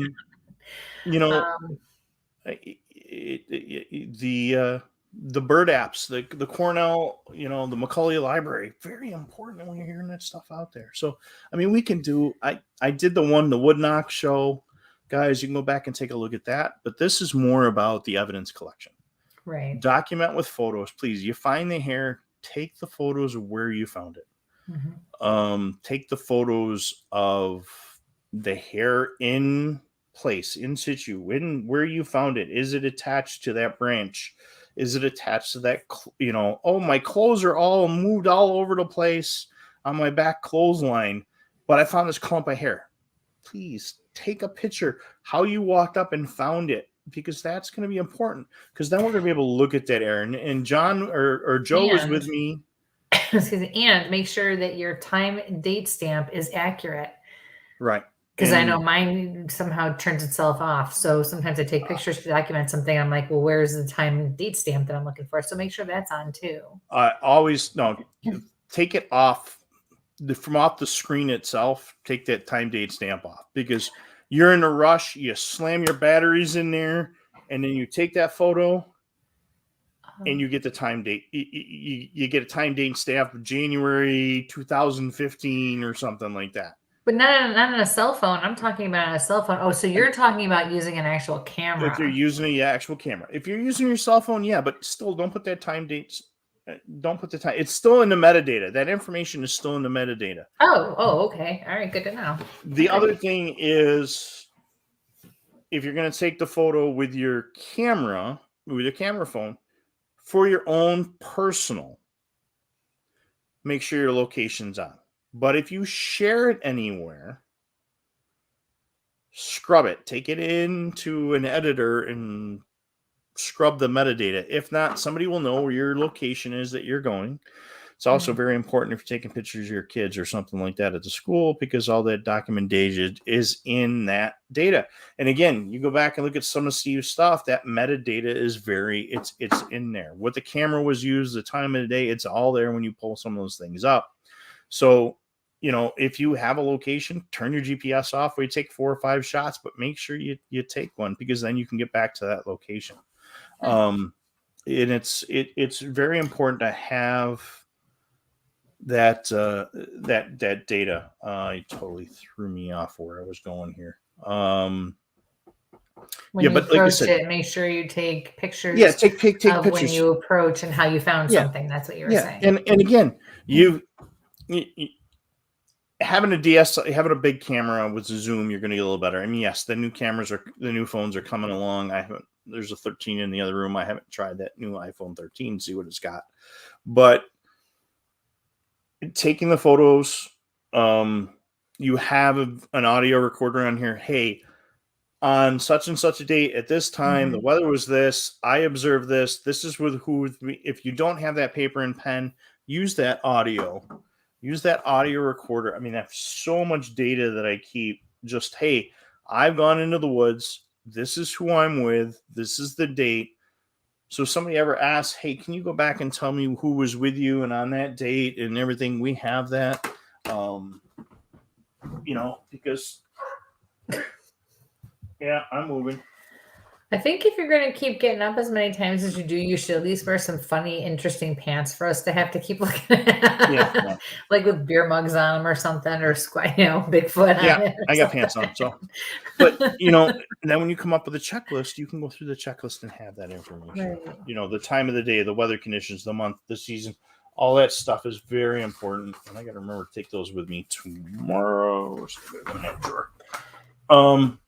But having that data collection is very important, because when we go back to the hair and coming back into Rocky and Bullwinkle,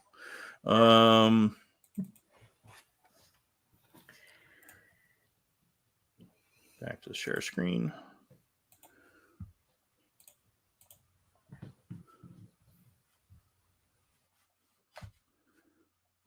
When we come back into this, and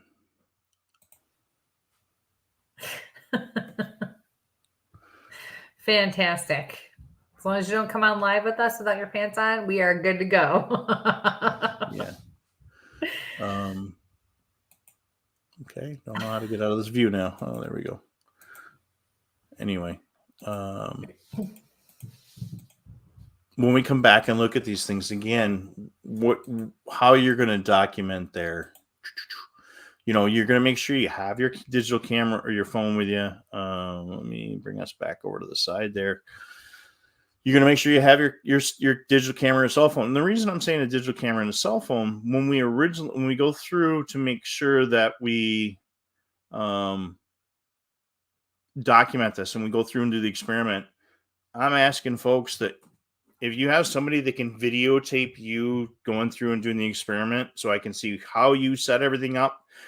If you got a GoPro or something, or just a small video camera, or even your tablet, that way we can record how you documented the experiment when we get farther in. So having that equipment ready to go is going to be very important. So yeah, I am doing a little quick spin around to the back again, because everything we've gone over tonight is making sure you have all that equipment, making sure your hair's covered so your hair doesn't fall in with the other hair.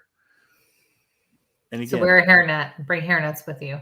You bring a hairnet. Wear your ball cap. Wear your do-rag. Yeah. You joke about it, but each of those are important, because if you do end up with the standard that we're looking for, and again, breaking that sample down into 2 different samples is going to be very important. And again, we're recording this stuff in a notebook. And again, right in here, it says, if you're going to please take it, if you've got a subject, you've got a bear kill, you've got a roadkill or something like that, you got a pet squirrel, from the head, from the back, from the belly, from the tail, whiskers, if possible, all distinct locations, different spots and different parts of the animal have a different follicle look. And if the follicle's on, that's even better. I don't want somebody to go up and say, oh, I got some hair. So the cow hair I have, they went through and cut it right off the cow. It wasn't, they didn't run their hand down, and it's not loose, so it doesn't still have the follicle. A lot of that DNA that we need is in that follicle. So having that is going to be very important. And again, how we collected it. Where was it located? Was it on the fence? Was it on a window? And again, that's going to give us a height.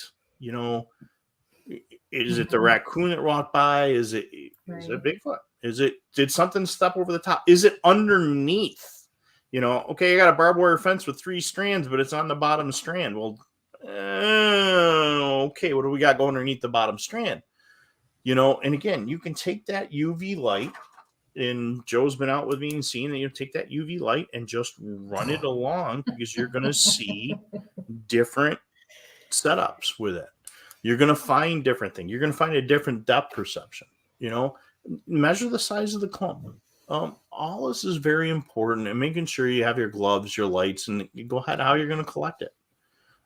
It's going to be very important to make sure we have all of these things together for the sample. And I'm trying to read it off here, and it's big enough on the screen for me to actually see. So does anybody have any other questions? I know I've kind of been really rambling along here. So I have a question. I hear you. Of course you do. Of course you do. I heard that. You didn't have to say it. Of course you have a question. There it is. You can't even hide it. So you're medium, not a psychic. Okay.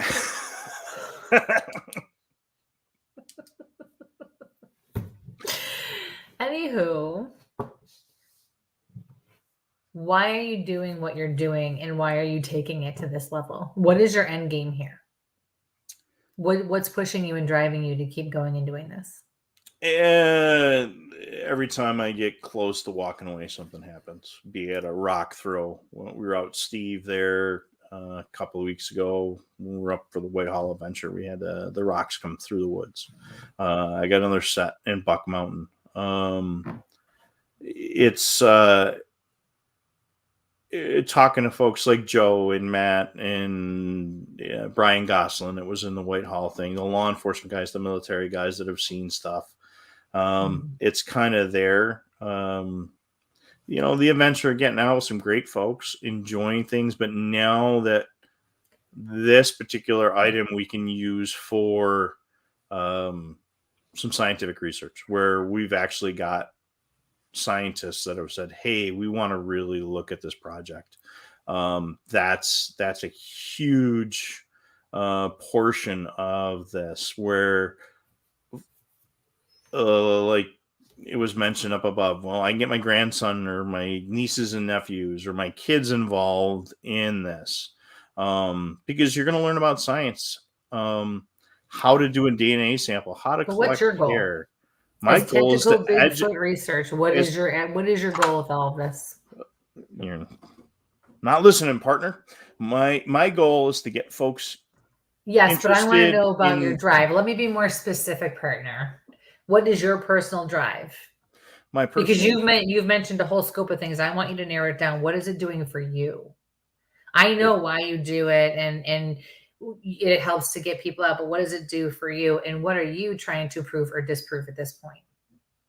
At this point, I'm not trying to disprove or prove anything. Right now, we've got some hair that we don't know what it is. So are we going to find out it already is an animal? Is it a hybrid of something else? Depending on where it's coming from.